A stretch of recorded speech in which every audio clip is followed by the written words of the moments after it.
Hey y'all, welcome or welcome back to my channel. My name is Mo. In today's video, I'll be wrapping up all the books that I read in December. So the first book that I read was Set the Record Straight by Hannah Bonam-Young. I gave that one 4 stars. This is a holiday romance. It follows Clara and Evan, their childhood best friends, and they both have their own reasons to fake date somebody, so they just figure, why not date each other? In my opinion, because they were such really good friends at first, the progression of like their feelings for each other felt very natural and like not forced at all. Reading their interactions and their conversations, it was very comfortable. Yeah, there was like no tension. I don't think they ever had a miscommunication or third act breakup or anything like that. There were spicy scenes, but honestly, for some reason, I can't remember reading any spicy scenes this month. Like the first half of the month, I know a lot of the books did, like I just can't remember. Like there was nothing very like noteworthy, and that's not to like throw shade at anybody. Honestly, sometimes when I'm reading scenes with sex in it, I'm just like, okay, it's a scene. Like it's a scene. Like you really have to wow me when it comes to sex. I feel like for me to be like, this sex was great, because like nowadays I just feel like I've read so much now, I'm getting like so overly exposed, so I'm just like, yeah, yeah.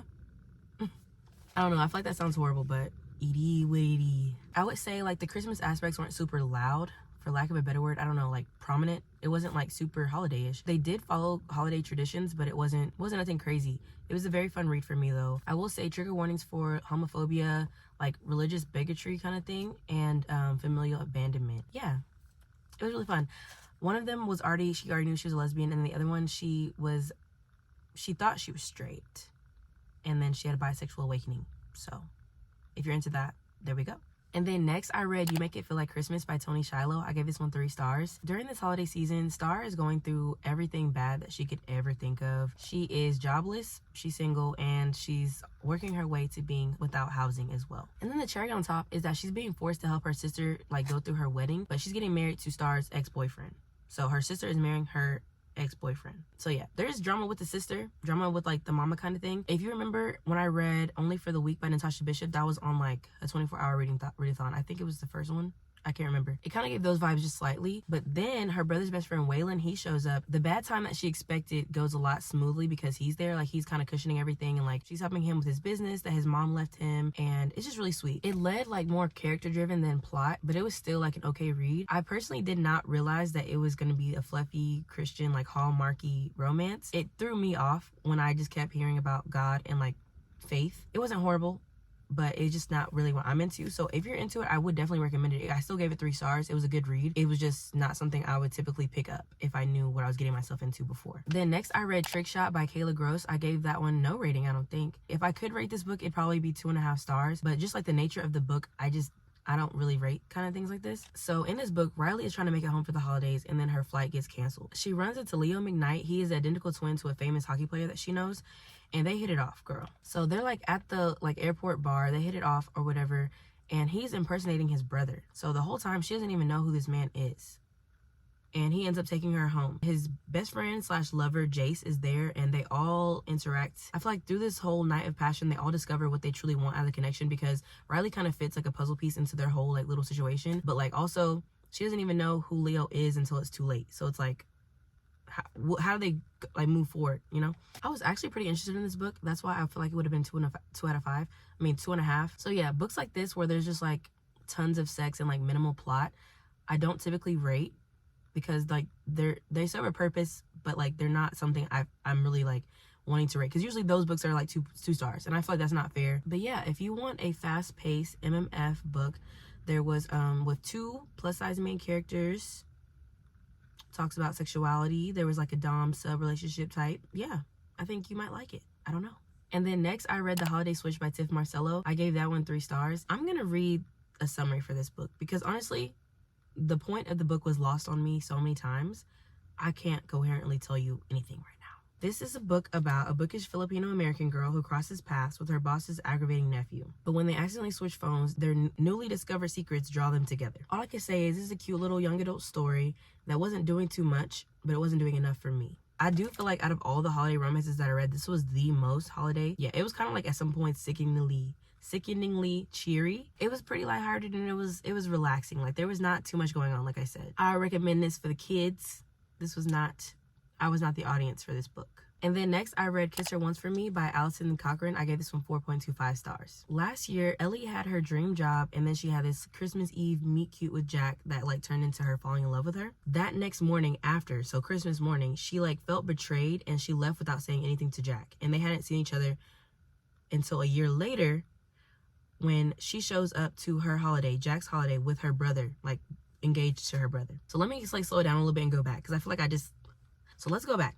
Like we're still in the next year, okay? So this year, last Christmas, I gave you my heart, but the very next day you gave it away. This year, to save me from tears, I'll give it to someone special. Low key, you know what I mean? So now she works at this coffee shop, and her landlord, he comes in and he proposes an idea to her, like, we need to have a marriage of convenience so that I can receive my inheritance and also to save you from financial problems. She's going through it, like she's about to get evicted, she's not making enough money. That's what I'm talking about when she strolls into the holidays with her brother on her arm. Jack's brother is Andrew, the one that proposes the fake engagement. There we go. We're back. This was single point of view, and I'm wondering if I would have enjoyed it more if I had heard like what Jack made of their situation. I cannot imagine falling in love with someone over a 24-hour period, okay? Just that part alone. I can't imagine doing that. And then I'm turning around and my brother shows up to Christmas with the person that I fell in love with last Christmas on their arm, fake engaged. No, she don't know they're fake, but engaged. I don't know. I feel like I'd flip all the tables over. I'm f***ing everything up. That's just me. That's just me, though. That's just me. I personally wouldn't let it slide. It was emotional and funny, and sometimes I feel like it was very queer. Like everyone that was involved, like the main characters, all of them had a little sugar in their tank. Love that for me. I really enjoyed myself with this one. I don't have any more thoughts. I never even said, but all these books that I mentioned thus far, they're gonna be in the video before this one. It's like when I read all my Christmas romances. The last book that I read for that video was The Holidates by Brittany Cherry. I gave this one 4.5 stars. Let me read this summary right quick for y'all. Grumpy restaurant owner Kai Kane. Why do they always be putting their last names? Grumpy restaurant owner Kai wanted nothing to do with love after his last relationship. Unfortunately for him, when an eccentric Holly kept entering the restaurant Damn, let me just start over. All right, let me read the summary. I'm starting over. I'm struggling real bad. Grumpy restaurant owner Kai wanted nothing to do with love after his last relationship. Unfortunately for him, when an eccentric Holly kept entering the restaurant nightly with a different first date, his annoyance only grew. It was going great until Kai started slowly getting jealous and overprotective when it came to her connection with the man he chose for her. This was funny and on the more medium-paced side. In this book, you deal with, I'm reading my notes, you deal with family problems, denial of feelings, best friend betrayal. That wasn't even the summary, but it's in the beginning. Like, it's crazy how she got done. Grumpy sunshine, discussion of self-worth, loving someone with cancer. There was cheating. It wasn't on the page, but someone got cheated on. Well, 2 people got cheated. The main characters got cheated on. Yeah, actually, and more. It wasn't super spicy, but I vaguely remember there being some scenes. So maybe I would say 2.5 out of 3 out of 5 stars on the spice scale. Don't know. I really enjoyed reading the scenes that Mono was in. I think that was his name.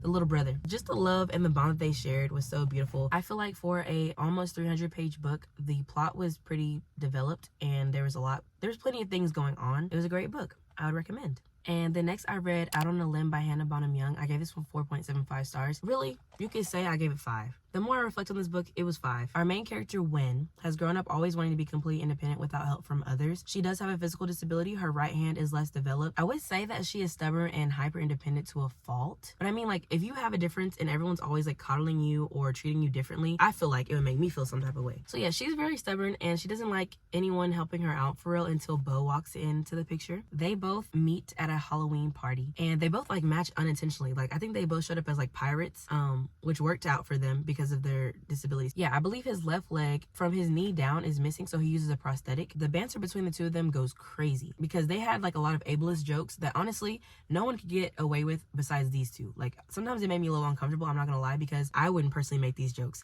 So like, I'm like, can I laugh? Like, this isn't funny, but it is for them. I feel like I was interrupting a moment. Like, I feel like I shouldn't be here reading this right now. But anyway, child, they had a one-night stand and this leads to them being accidentally pregnant. So basically we just follow them getting to know each other, trying to figure out co-parenting when the baby arrives and everything in between.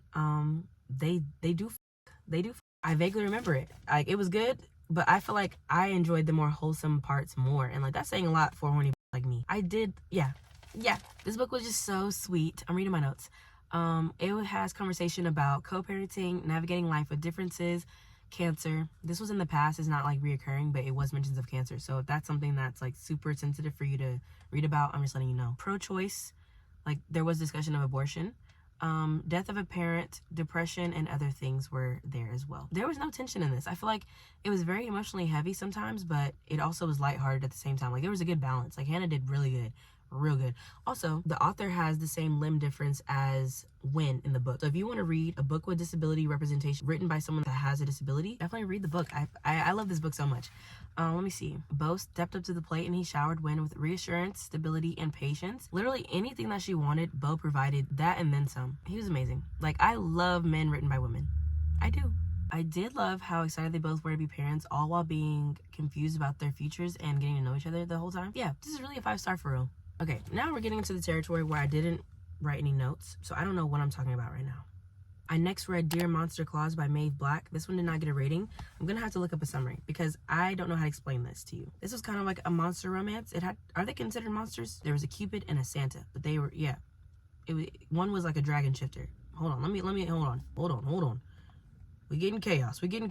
The summary on Goodreads says, her entire life, Zoe has brought others happiness and love, complete with endings tied in pretty little bows. She's a Cupid. This year she wants that for herself. Love, romance, a happy ending. And there's a grumpy Santa who's more than willing to grant her this wish in exchange for finding his love for Christmas again. He's Santa. He's also a dragon shifter. He's not like your stereotypical, like conventional Santa, and that's shown in here. This was very smutty, child. Where there are candy canes, there are happily ever afters. ... And they're about to find theirs. I don't want to say too much, but literally the dude, his penis looked like a candy cane. It curved like a candy cane. He could curve it. Yeah, that's all I gotta say, y'all. That's all I gotta say. I could have went my life without reading it, but I was intrigued. I'm not gonna lie. It had my attention. All right, next I did read The Silent Patient by michelides. I gave this one 2 stars. I haven't given anything 2 stars since Hooked by Emily McIntyre, and I honestly don't feel bad about it.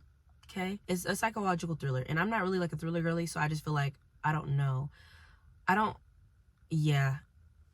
Let me read the summary, child. Alicia Berenson's life is seemingly perfect. A famous painter married to an in-demand fashion photographer, she lives in a grand house with big windows overlooking a park in one of London's most desirable areas. One evening, her husband Gabriel returns home late from a fashion shoot, and Alicia shoots him 5 times in the face and then never speaks another word. Alicia's refusal to talk or give any kind of explanation turns a domestic tragedy into something far grander, a mystery that captures the public imagination and casts Alicia into notoriety. The price of her art skyrockets, and she, the silent patient, is hidden away from the tabloids and spotlight at the Grove, a secure forensic unit in North London. Theo Faber is a criminal psychotherapist who has waited a long time for the opportunity to work with Alicia. The determination to get her to talk and unravel the mystery of why she shot her husband takes him down a twisting path into his own motivations, a search for the truth that threatens to consume him. As the story progressed, I did guess the plot twist. I just wasn't really, I don't know, I feel like I was dragging my feet trying to read this book.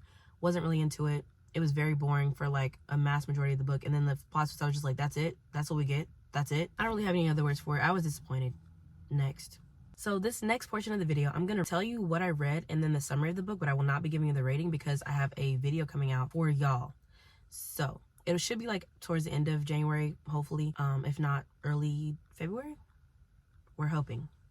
Next, I did read The City of Brass by S.A. Chakraborty. This is the first book in the Daevabad trilogy. Nari has never believed in... I listened to the audiobook. Amazing experience. Nari has never believed in magic. Certainly, she has power. On the streets of 18th century Cairo, she's a con woman of unsurpassed talent. But she knows better than anyone that the trade she uses to get by, palm readings, czars, healings, are all tricks, sleights of hand, learned skills, a means to the delightful end of swindling Ottoman nobles. But when Nari accidentally summons an equally sly, darkly and mysterious Jinn warrior to her side during one of her cons, she's forced to accept that the magical world she thought only existed in childhood stories.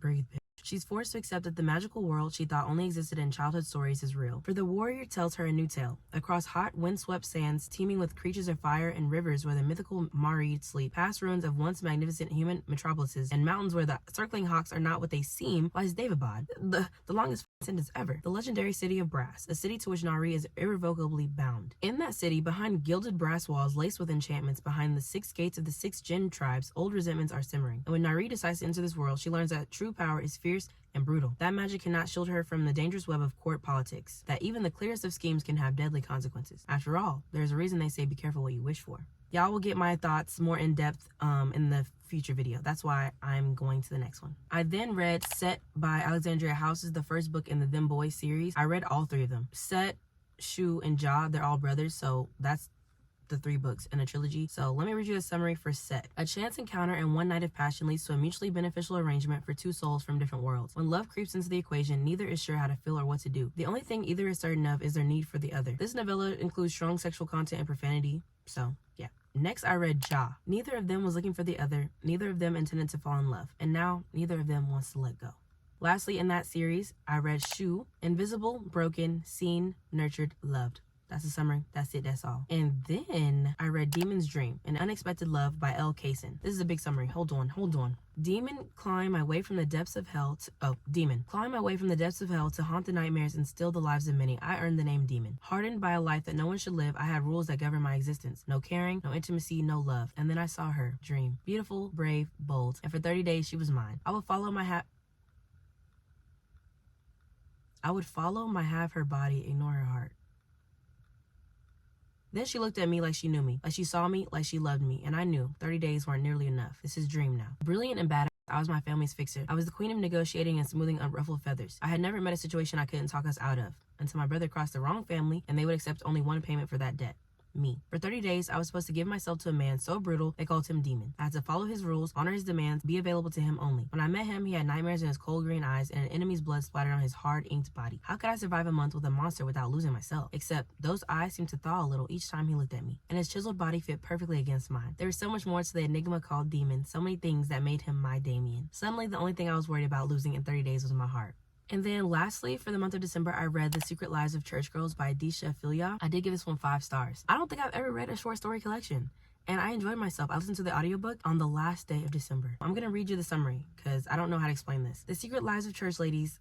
Oh, church ladies, did I say church girls? Explores the raw and tender places where Black women and girls dare to follow their desires and pursue a momentary reprieve from being good. The 9 stories in this collection feature 4 generations of characters grappling with who they want to be in the world, odd as they are between the church's double standards and their own needs and passions. There's a 14-year-old Jael who has a crush on the preacher's wife. At 42, Lyra realizes that her discomfort with her own body stands between her and a new love. As Y2K looms, Carletta's same time next year arrangement with her childhood best friend is tenuous. A serial mistress lays down the ground rules for her married lovers. In the dark shadows of a hospice parking lot, grieving strangers find comfort in each other. With their secret longings, new love, and forbidden affairs, these church ladies are as seductive as they want to be, as vulnerable as they need to be, as unfaithful and unrepentant as they care to be, and as free as they deserve to be. I really liked it a lot. I was raised Baptist, and just reading this, I was just like, yeah, this one is for the girls. This one is for the girls. I'm not very articulate when it comes to stuff like this, but just the hold that society has on like Black women's sexuality needs to be stopped. And reading this, hearing them be all like liberated and becoming sexually educated and promiscuous, I lived. And there was also queer representation that I didn't even expect. I loved it.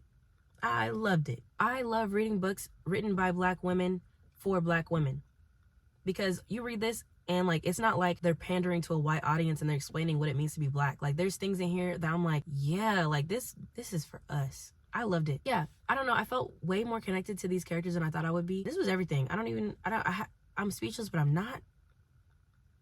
And I wasn't sure what I wanted to rate it because I don't really know how to rate a story, like a short story collection. In these little short bursts, I just felt like I knew them, like I saw them, and that is all. All right, y'all, those are all the books that I read in December. I hope that y'all enjoy this video, and I also hope that y'all are excited for next year's content. Thank y'all so much. I'll see y'all in the next one. Bye.